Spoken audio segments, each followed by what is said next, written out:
Hello বন্ধুরা, এখন আমি এলিয়েন রোমুলাস এই সিনেমাটার রিভিউ করতে চলেছি। বেসিক্যালি এই সিনেমাটা এলিয়েন ফ্র্যাঞ্চাইজি 9 নম্বর সিনেমা এবং এর গল্পটা বিলং করছে হলো এলিয়েনের ফার্স্ট পার্ট যখন এসেছিল 79 এবং সেকেন্ড পার্টটা খুব সম্ভবত 86, তার মাঝখানের গল্প। তো বুঝতে পারছেন ফার্স্ট পার্টের পরের গল্প এই সিনেমার। এবং গল্পটা যদি এখানে ছোট্ট করে বলি, আমি বেশি কিছু এখানে বলছি না। এখানে গ্রুপ অফ কিছু পিপল আছে, যেখানে লিড প্রোটাগনিস্ট মেয়েটি রয়েছে, সঙ্গে তার মানে সেই এই রোবটটা রয়েছে এবং অ্যান্ডি বলে যে, এবং বাকি যারা যারা রয়েছে তারা তাদের ফিউচার মানে লাইফস্টাইলটাকে যাতে ভালোভাবে কাটাতে পারে তার জন্য তারা কিছু এখানে মিশনে যাচ্ছে এবং সেই মিশন অবশ্যই সেটা স্পেসের মধ্যেই যাচ্ছে এবং স্পেসে যাওয়ার পর সেখানে একটা অদ্ভুত স্পিসিসের সাথে তাদের ইন্টারাক্ট হচ্ছে এবং সেখানে শুধু এই একটাই স্পিসিস নেই, অনেক রকম স্পিসিস আছে এবং তারা এলিয়েন, তারা বেসিক্যালি কীভাবে তাদের হাত থেকে রক্ষা পাবে এবং এর মাঝখানে এই কলোনিয়াস বলা যায় যে রোমুলাসে কোম্পানি তাদের কী করতে চেয়েছিল, তাদের কী মোটিভ ছিল, এদের পেছনে এদের পাঠানো এবং প্লাস এখানে তাদের কন্ট্রোলে রাখার জন্য কী ছিল এবং সেখান থেকে তারা কীভাবে বেঁচে আসতে পারছে কি না, এই নিয়েই সম্পূর্ণ সিনেমাটা রয়েছে। এর থেকে বেশি জানতে হলে সিনেমা হলে গিয়ে 2 ঘন্টার কাছাকাছি এই সিনেমাটা আপনাকে দেখতে হবে।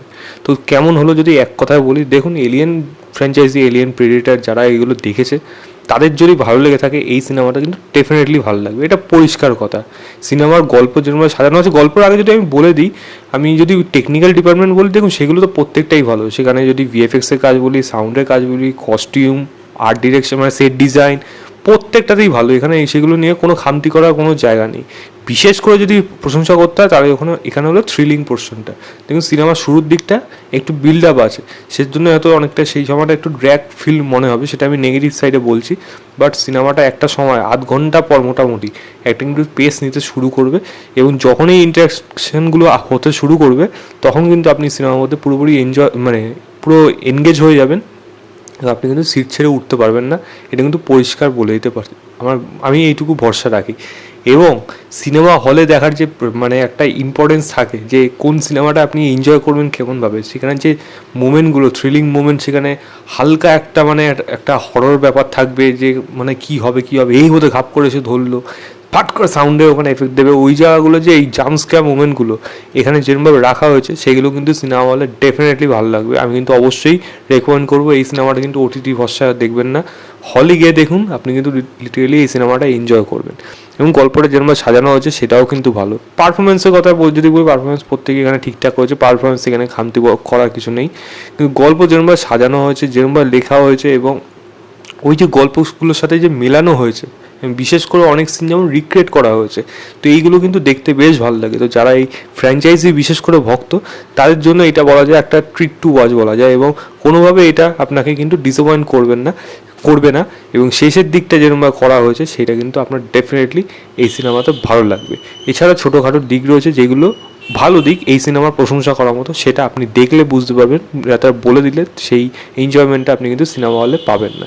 সিনেমার যদি খারাপ দিক আমি বলতে থাকি, যেটা আমি প্রথমে বললাম যে একটু কিন্তু ড্র্যাগ মনে হচ্ছে, বিশেষ করে ফার্স্ট হাফের ওই প্রথম দিকে প্রায় আধ ঘন্টার মতো কিছু জায়গা, যেটা আমার মনে হয় একটু কেটে বা একটু ফাস্ট পেসে করলে, সেই জায়গাগুলোকে অ্যাভয়েড করলে খুব একটা বেশি কোনো এই সিনেমার জন্য খারাপ হতো না।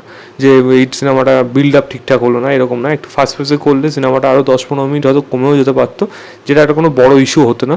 আমার মনে হয় সেটা করলে এই সিনেমাটা আরও বেশি ক্রিস্প হতো এবং দেখতে আরও বেশি এনজয় হতো।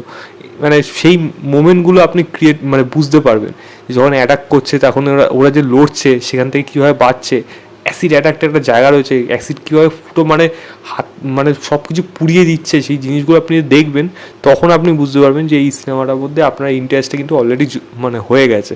তো আপনি এবার কিন্তু ওই জায়গা থেকে সরে যেতে পারবেন না। তো আমি অবশ্যই রেকমেন্ড করবো। এই দেখুন, এটা রিলিজ করে এটা বানায়নি, প্রথম ডেফিনেটলি ওইগুলো বানিয়েছিল এবং এখানে যে বানিয়েছে সেও কিন্তু ডিরেকশন কিন্তু আমার এখানে বেশ ভালো লেগেছে, আমি এইটুকু বলে দিতে পারি। খারাপ দিক এই সিনেমার মধ্যে শুধু ওইটুকুই ছিল, বাকি কিন্তু ম্যাক্সিমাম দিক আমার কাছে এই সিনেমাটা বিশেষ করে ভালো লেগেছে।